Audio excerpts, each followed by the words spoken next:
Ayun nga guys, so nandito tayo ngayon sa C6. Iti-testing natin ngayon kung kumusta si Miggy, si Miggy Gear ko, ito. Kung kumusta yung kanyang performance after the CVT cleaning. So kahapon kasi nagpa-CVT cleaning ako. And then ngayon ko siya matitest drive talaga.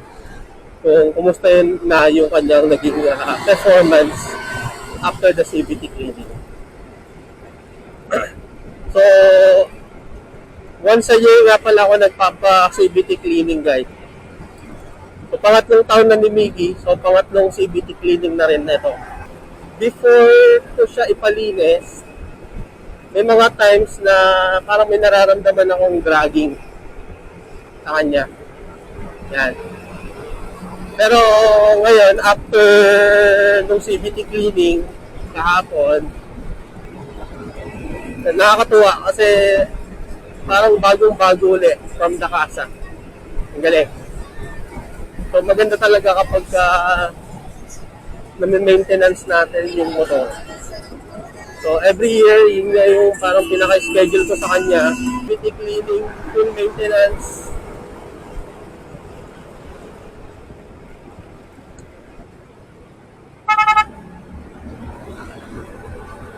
Ang ganda. Hanggang smooth na siya ngayon. Hindi lang pala CVT cleaning yung ginawa dito. So, as part of the maintenance, magneto cleaning na rin ako. Magneto cleaning, nirepaint ko na rin siya. Dati na siyang may pintura, pero nirepaint ko siya ng high temp. Dati kasi nung piniturahan yung magneto, hindi siya high temperature yung pintura. So nababaklas. So yun nga, nung binuksan siya kahapon, may mga baklas-baklas yung pintura. Kaya iba kasi kapag high temperature yung ginamit mong pintura. Yan.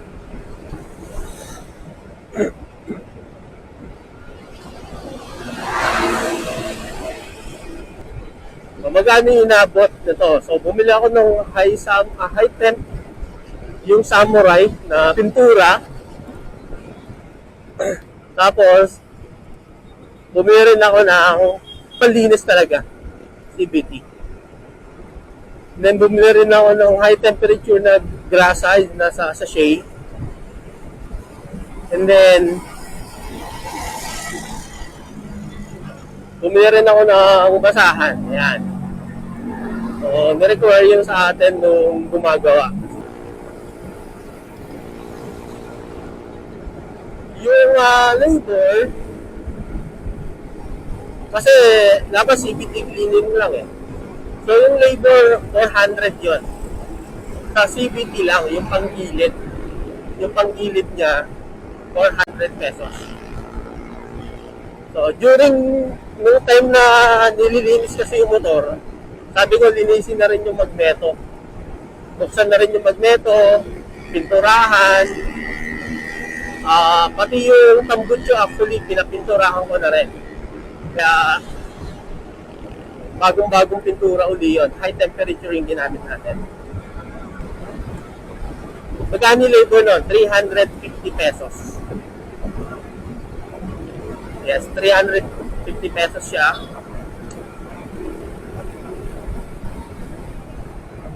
Then,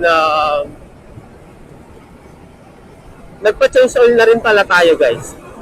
So, kasama na rin po yun. So, change oil. So, syempre, bumili ako ng oil. Yamalube yung ginamit ko. So, simula nung binili ko pala yun, guys, yung motor, Yamalube na yung ginagamit ko. Langis.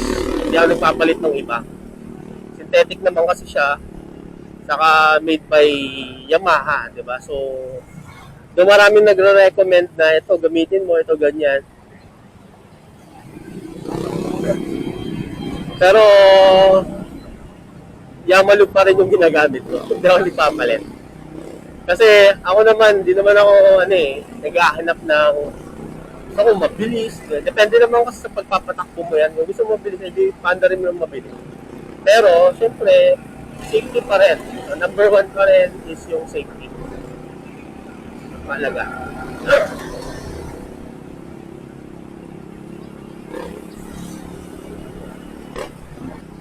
Yan. So gusto ko lang i-document yung performance ni Miggy ngayon after ng CVT cleaning niya.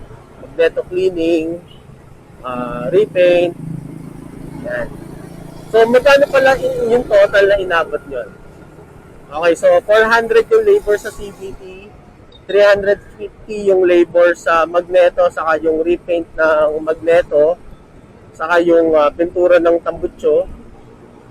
So, ang total po na binayaran ko, so, ito, ipapakita ko yung,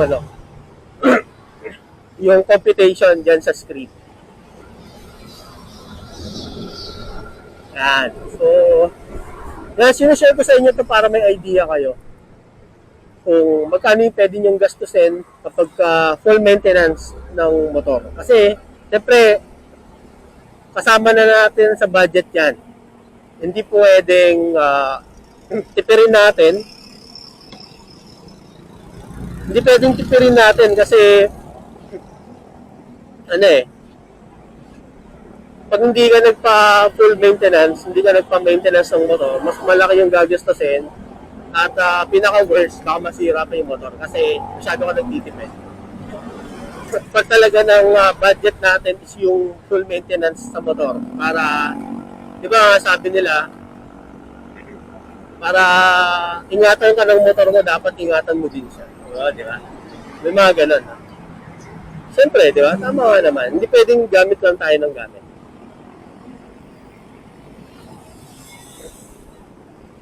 Okay?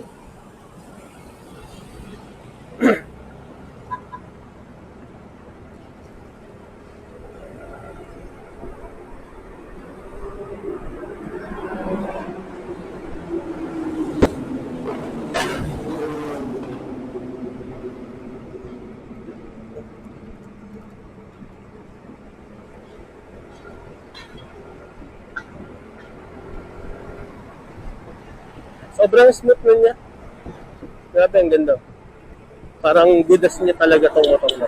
Nakakatuwa.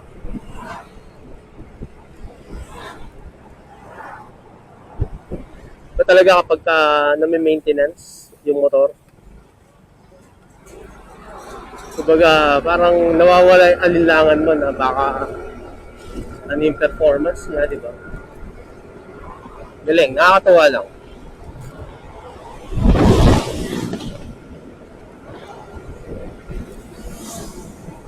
So far, wala na akong nararamdamang dragging sa kanya.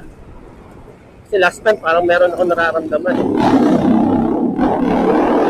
Kasi nga, di ba, isang taon, after 1 year talaga may mga something. May mga nangyayari talaga. Kasi nga, kumbaga ako nagsasalita lang yung motor. Sabi niya, "Hoy, gamit ka ng gamit sa akin. Alinis mo naman ako." May ganun. Pero matik na yun. Sa atin, as mid-year owner, gusto ko talagang alagaan tong service natin. Kasi ito yung pang araw-araw na ginagamit ko pag nagpumapasok sa trabaho. Talagang sobrang tipid nito sa gasolina. Di ba, imagine 150 pesos ko isang linggo na yun. Isang linggo ko na yun. By the way, yung para magka-idea kayo, baka naman kasi malapit, di ba? Yun. Malapit lang naman. So, yung back and forth ko sa back and forth, bahay, trabaho, trabaho, bahay, nasa 9 kilometers lang naman. Kasi, taga-Taguig ako. So, yung trabaho ko sa Taguig lang din. So, back and forth nun, nasa 9 kilometers. So, pero umaabot ako ng 1 week. As in, 7 days.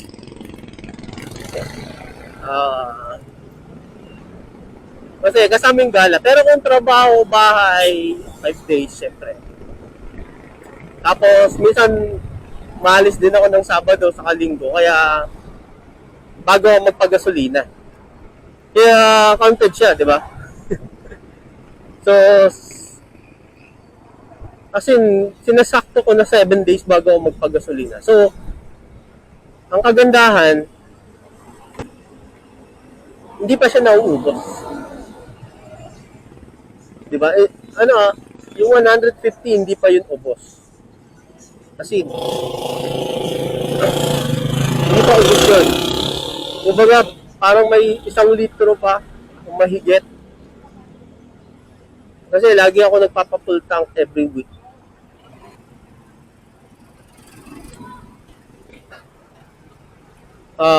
Minsan 2 point something lang o almost 3 liters. Almost 3 liters nung pag nagpapagasolina ako. So ibig sabihin may natitira. Ang capacity ng ng tangke nito 4.2 liters.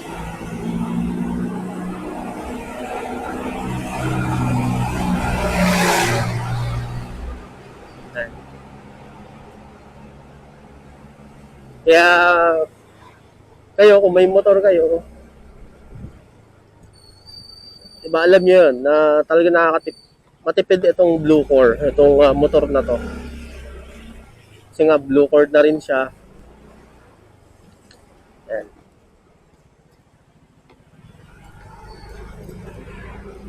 Kasi kung magko-commute kami, so umabot kami halos 200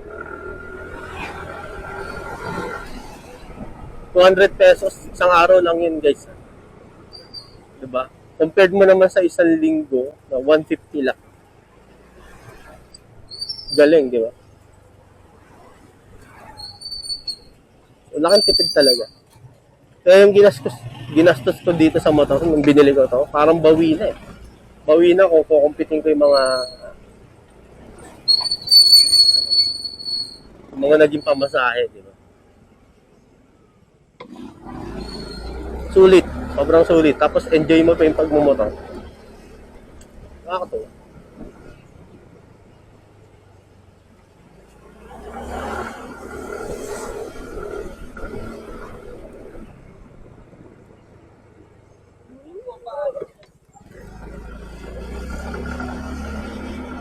Yan. So,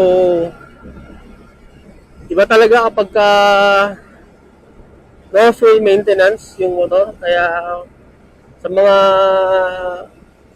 may motor, kahit ano pa yung motor nyo, Mio gear, automatic or manual, required talaga yung maintenance.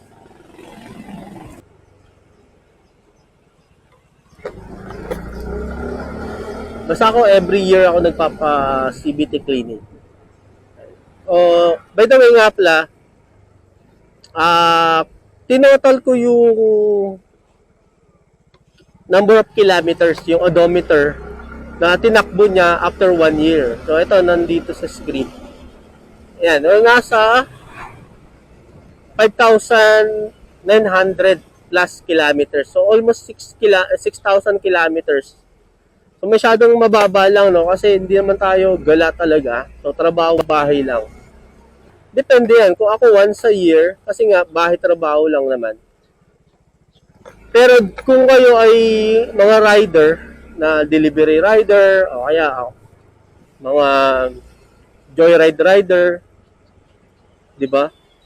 Angkas, di ba? Yung kumukuha ng pasahero, syempre, hindi kayo dapat abutin ng 1 year. Di ba? Kasi, baka isang buwan pa lang, umabot na kayo ng 6,000 kilometers. Di ba? So, hindi pwedeng 1 year yun.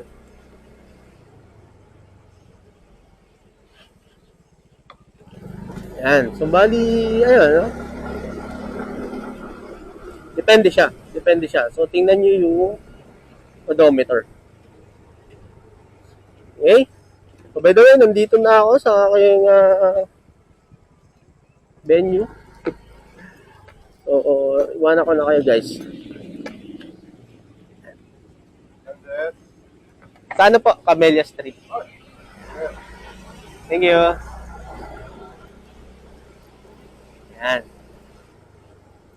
Hindi na kinuha ni Kuya yung ID kasi nakilala na niya ata ako. Kasi tuwing linggo ako pupunta dito eh. Meron tayong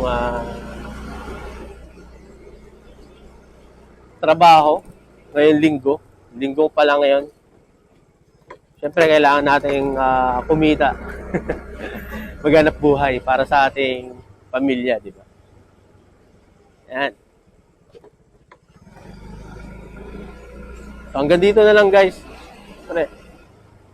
Salamat sa inyong panonood.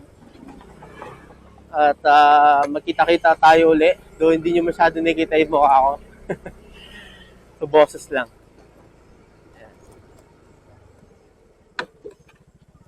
Dito na pala. Bye guys!